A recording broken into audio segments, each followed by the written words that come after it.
The thing about conquering 73-star systems is that you start to think you are pretty damn invincible. I am Vex, senior military analyst for the Korthian Empire, and until 3 cycles ago, I believed we were the apex predators of this galaxy. We had crushed the silicon-based warriors of Tremac Prime.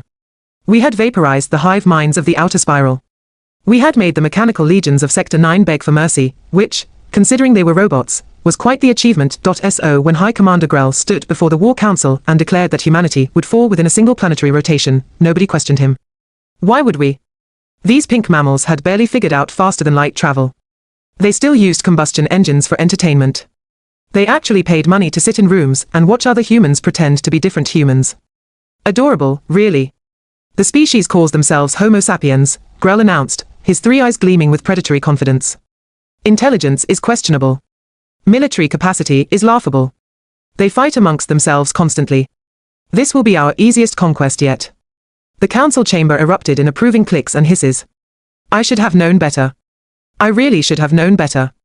But hubris is a hell of a drug, and we were all high on it.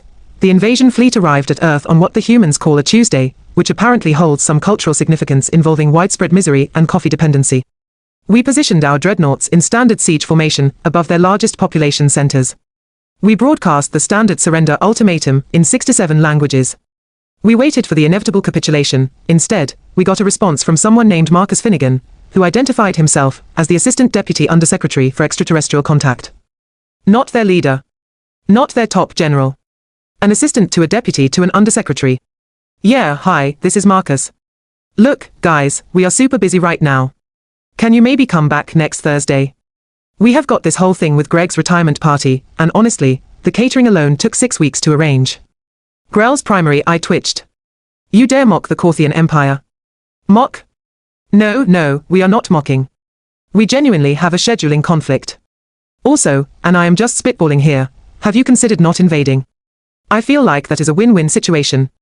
You save on fuel costs, we don't have to fill out the paperwork. You have no idea how much paperwork an invasion generates. That was when Grell ordered the demonstration strike. We targeted an uninhabited island in the middle of their Pacific Ocean. The plasma cannon hit with enough force to vaporize a small moon.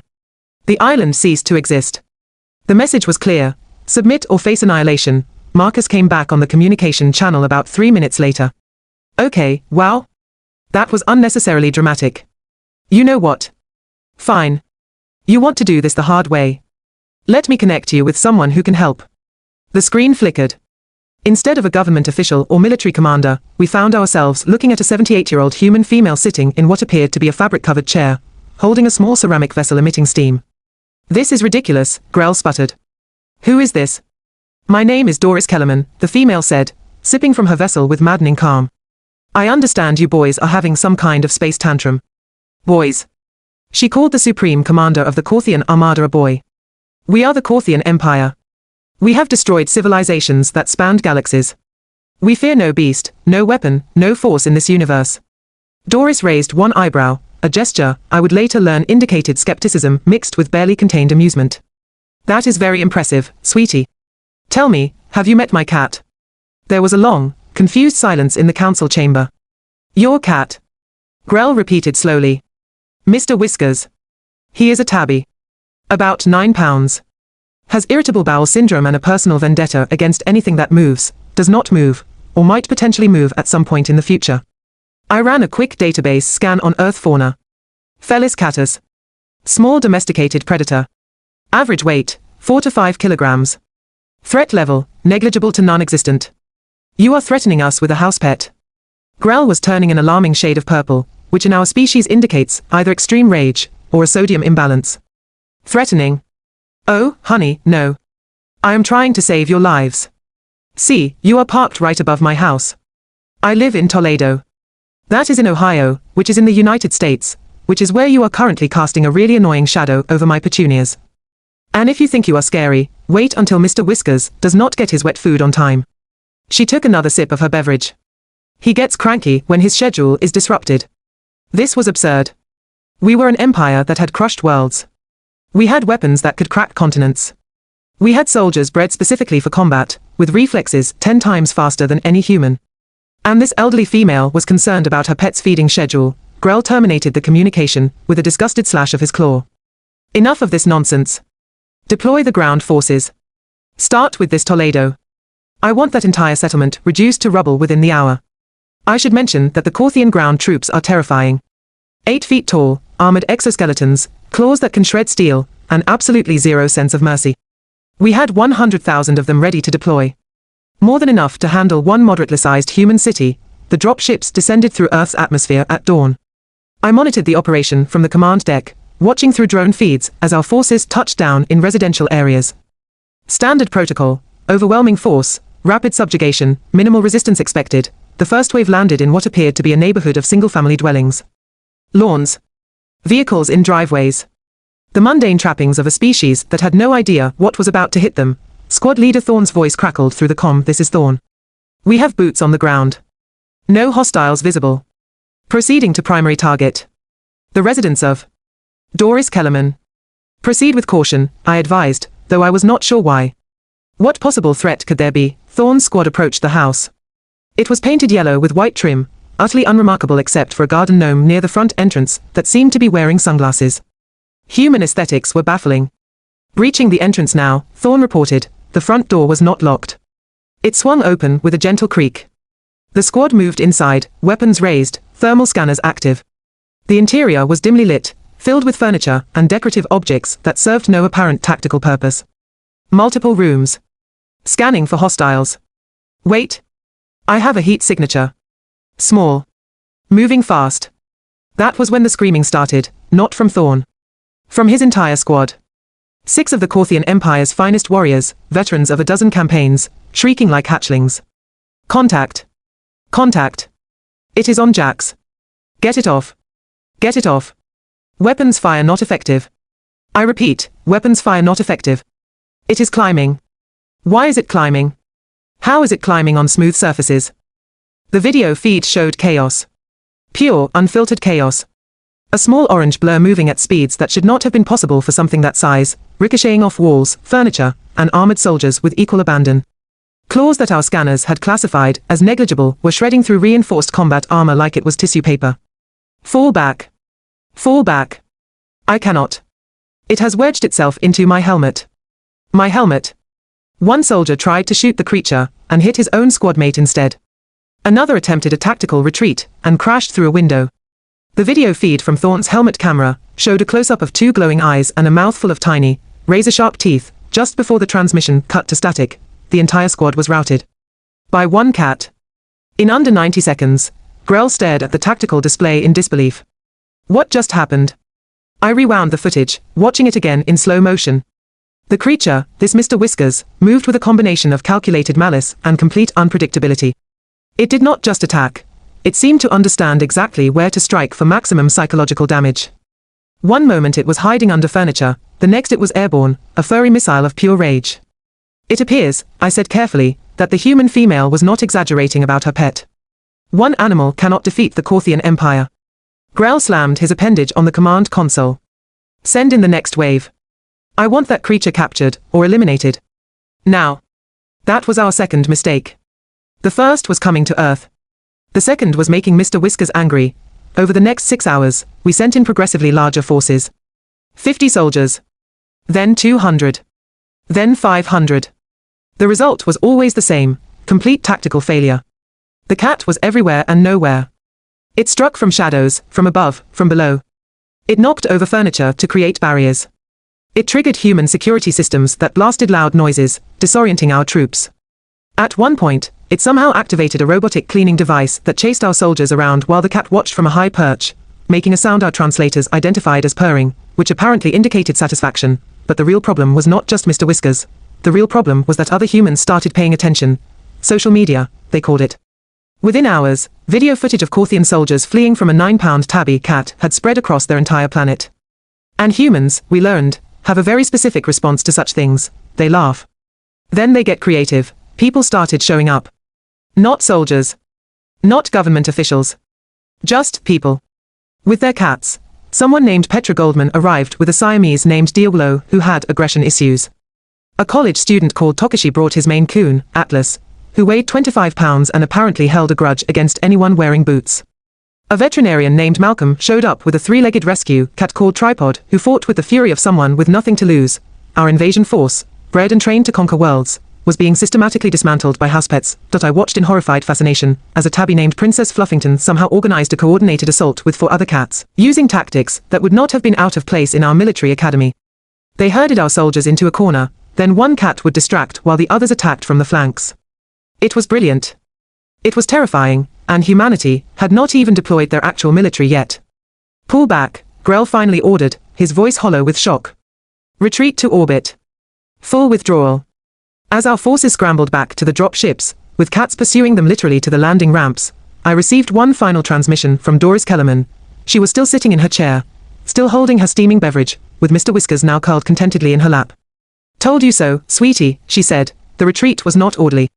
Retreats rarely are, but this was particularly humiliating. I watched through the orbital cameras as Korthian soldiers, each one genetically engineered for combat superiority, literally ran from domestic animals that weighed less than their helmets. Trooper Kess stumbled out of a drop ship with a grey cat still attached to his back. The creature had somehow survived atmospheric reentry while clinging to his armor plating, yowling the entire way up. Medical said Kess would need 3 weeks of psychological counseling. The cat, whom we later learned was named Smokey and belonged to a retired teacher named Beverly Ortiz, seemed perfectly fine and was returned to Earth via specialized drone because nobody, and I mean nobody, was willing to physically handle the animal again. High Commander Grell called an emergency session of the War Council. Everyone looked shell-shocked. Subcommander Yora had developed a nervous twitch every time someone mentioned mammals. Defense Minister Cragg just sat there, staring at nothing, occasionally muttering something about climbing and hissing sounds. This is temporary, Grell insisted, though his confidence had cracked like cheap hull plating. We simply underestimated one aspect of their fauna. We regroup. We adapt. We bring heavier weapons. Heavier weapons. I could not help myself. Commander, we deployed plasma rifles. We used sonic disruptors. One soldier threw a thermal grenade. The cat batted it back at him. Cats, Yora corrected quietly. Plural. There were thousands of them by the end. She was right. What had started with Mr. Whiskers had evolved into something else entirely. Once the humans realized their pets could rout our forces, they had mobilized. Not with guns or tanks, but with cat carriers and bowls of something called Fancy Feast. Within 6 hours, our invasion of Toledo had faced an estimated 3,000 felines of various sizes, colors, and temperaments. The tactical reports read like horror stories. A black cat named Void who apparently could not be detected on any of our scanners until it was too late. A Persian called Sir Fluffington III who had asthma, but fought with the determination of someone who knew his breathing problems, made every battle potentially his last. A feral colony led by a scarred orange Tom that humans had named General Sherman, who coordinated strikes with military precision that honestly put some of our own commanders to shame. Perhaps, I suggested carefully, we should consider the human female's original advice. Which was? Grell snapped. To leave. To just go somewhere else. The silence in the council chamber was deafening. You could have heard a sensor array drop. We are the Korthian Empire, Grell said slowly, dangerously. We do not run from house pets. With respect, Commander, we literally just did. At high speed.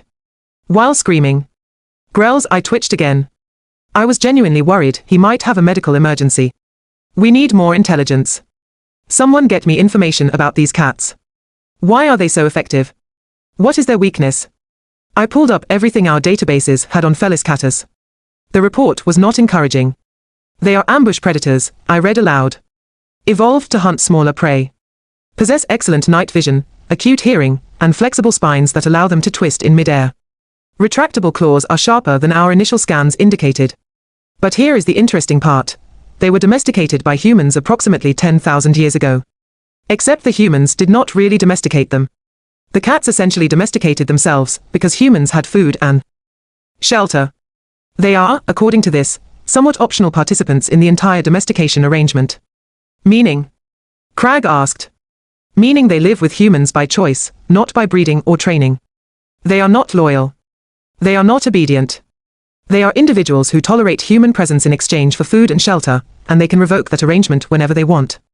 They are basically tiny anarchists with knives for hands. Yora made a sound that might have been a laugh or a sob. Hard to tell. So how do the humans control them? Grell demanded. I scrolled through more data. They don't. Not really. The humans feed them, provide medical care, and clean up their waste. In return, the cats sometimes allow petting and occasionally bring dead animals as gifts, which the humans find disturbing but appreciate in concept.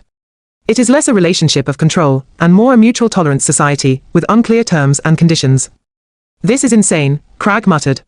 They keep predators in their homes. With their offspring. Apparently the predators help with pest control. Earth has rodent problems. Although, according to this, many modern house cats have never actually caught a rodent. They just knock things off tables and demand food at inappropriate hours. The humans seem okay with this. Grell stood up abruptly. Enough. We are warriors. We will not be defeated by creatures that humans struggle to control themselves. New plan. We study human tactics for managing these animals. We learn their weaknesses. Then we strike again. That was our third mistake. We should have just left, but no, we had to understand the enemy. So I spent the next 2 cycles doing deep research into human-cat interactions. What I found was somehow worse than the combat footage. Humans, it turned out, were absolutely terrified of their own cats. Not in the way you would fear an enemy combatant, but in a strange, affectionate, resigned kind of terror. Their information network was filled with images and videos of cats sitting on keyboards during important work. Cats knocking over expensive items while maintaining eye contact. Cats screaming at 3 in the morning for no apparent reason. Cats refusing medication while simultaneously demanding affection. One human video showed a woman trying to give a pill to her cat. The cat, a fluffy white creature named Marshmallow, transformed from peaceful companion to whirling demon in approximately 0.5 seconds. The woman ended up wrapped in a towel, bleeding from 7 different scratches, while the cat sat across the room, grooming itself with what the video's caption described as audacious smugness. The video had 50 million views.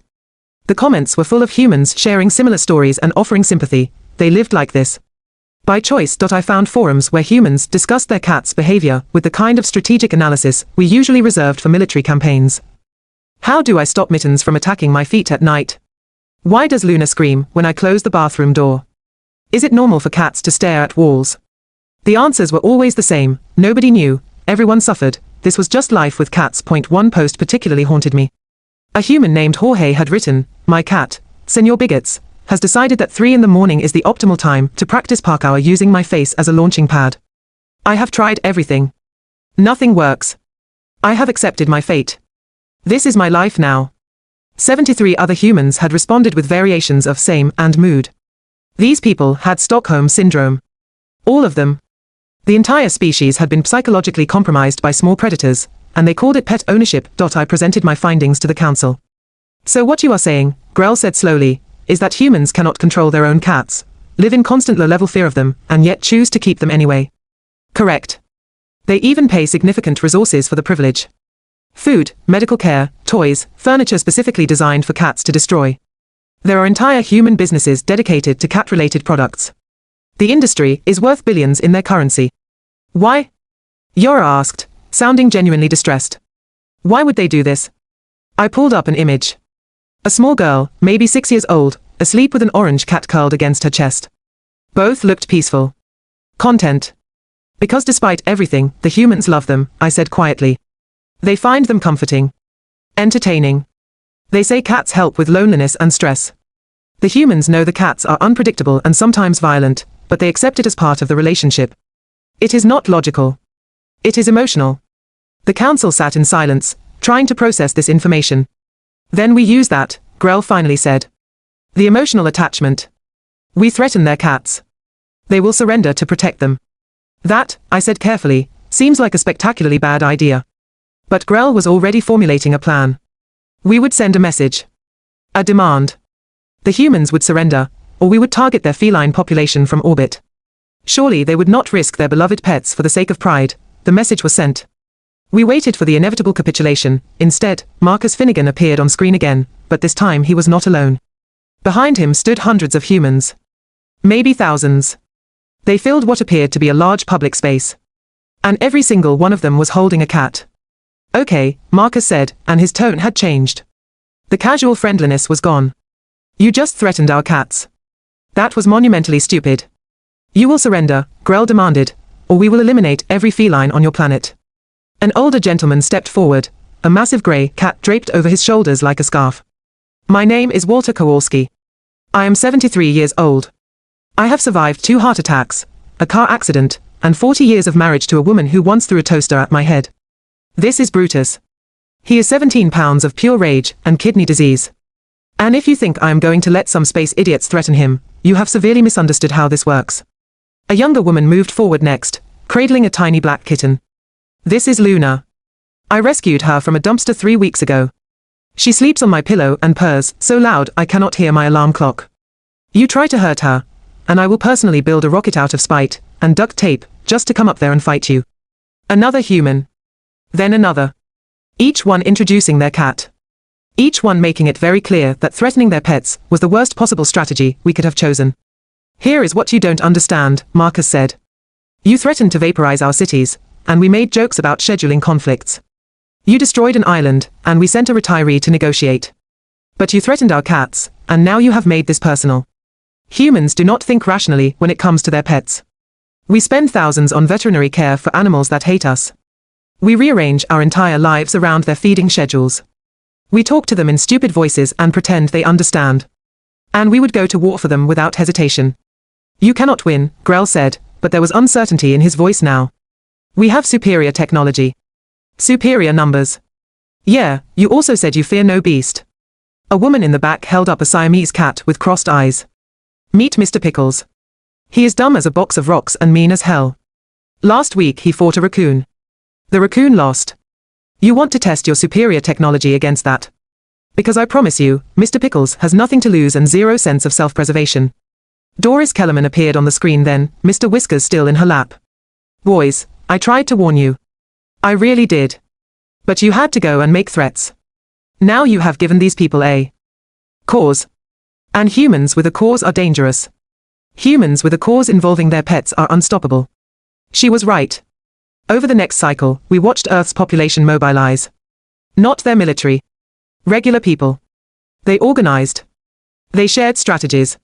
Someone created a tactical guide titled, How to Launch Your Cat at an Alien Invader, that went viral, whatever that meant.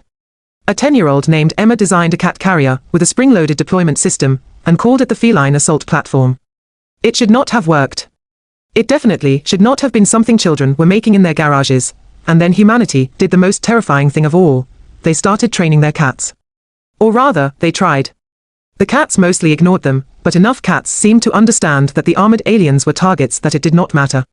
Humans would point, cats would attack. Sometimes. Other times the cats would just sit there and groom themselves. The unpredictability somehow made it worse. A resistance movement formed. They called themselves the Cat Liberation Army. Their symbol was a paw print. They ambushed our scouting parties. They sabotaged our equipment. Always with cats. Sometimes the cats helped intentionally. Sometimes the cats just happened to be there, and decided violence was the answer to this new situation. Either way, the result was the same: Korthian casualties and damaged equipment. Grell finally called for a full military strike. Orbital bombardment. We would target the major population centers and be done with it. That was when the human governments finally got involved. Turns out, humanity had been letting us exhaust ourselves against their cats while they quietly activated their actual defenses. Satellites we had not detected came online. Weapons platforms we had missed revealed themselves. And every single human nation, which apparently spent most of their time arguing with each other, had united with a single purpose: protecting their cats. The human Secretary of Defense, a stern woman named Patricia Hamilton, delivered the message personally. You had your chance to leave peacefully. You declined. You had your chance to negotiate. You made it weird. Now you have threatened our cats, and I am authorized to inform you that humanity's nuclear arsenal, biological weapons, and experimental defense systems are all online and targeted at your fleet. We also have approximately 600 million domestic cats, countless strays, and several large wild cat species that we are willing to somehow load onto rockets if necessary. The physics are unclear, but our engineers are very motivated. You have one planetary rotation to leave our solar system.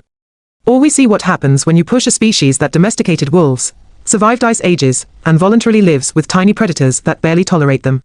Your choice. Grell looked at me. I looked at Yora. Yora looked at Crag. Crag had started crying, which in our species involves a secretion of blue fluid from the facial pores. It was not dignified. Vex, Grell said quietly. Military assessment. Can we win? I pulled up the tactical data. Human defenses were more sophisticated than we had thought. Their nuclear arsenal alone could devastate our fleet. Their biological weapons were horrifying, designed to target their own biology in warfare, which suggested a level of ruthlessness we had not anticipated. And then there were the cats. The unpredictable, barely controllable, absolutely terrifying cats. No, Commander, I said. We cannot win. We were never going to win. We just did not realize it until we made them angry. Grell deflated, his posture crumbling. 73 star systems. Dozens of species conquered. And we were being routed by house pets and the humans who loved them. Prepare the fleet for departure, he ordered. All ships. Immediate withdrawal. The retreat from Earth's solar system took 6 hours. As we left, I monitored the human communication channels. They were celebrating. Videos of cats doing absolutely nothing were being shared with captions like "the hero we needed." Mister Whiskers had his own monument commissioned in Toledo. The governor of Ohio declared an official Cat Appreciation Day. Humanity had faced an existential threat, and one using spite, determination, and animals they could not even fully control. It was the most human thing possible. As Earth disappeared from our sensors, I compiled my final report. It would be distributed to every species in the known galaxy as a warning. The title was simple: Threat Assessment, Humanity and Associated Felines. The conclusion was simpler: avoid at all costs. They are completely insane, and they weaponized their pets. Nobody in the galaxy should ever threaten their cats. Seriously. Just don't. And somewhere on Earth, in a yellow house in Toledo, Doris Kellerman gave Mr. Whiskers his evening wet food, right on schedule, because maintaining routine was important, even if that routine had just helped save the world.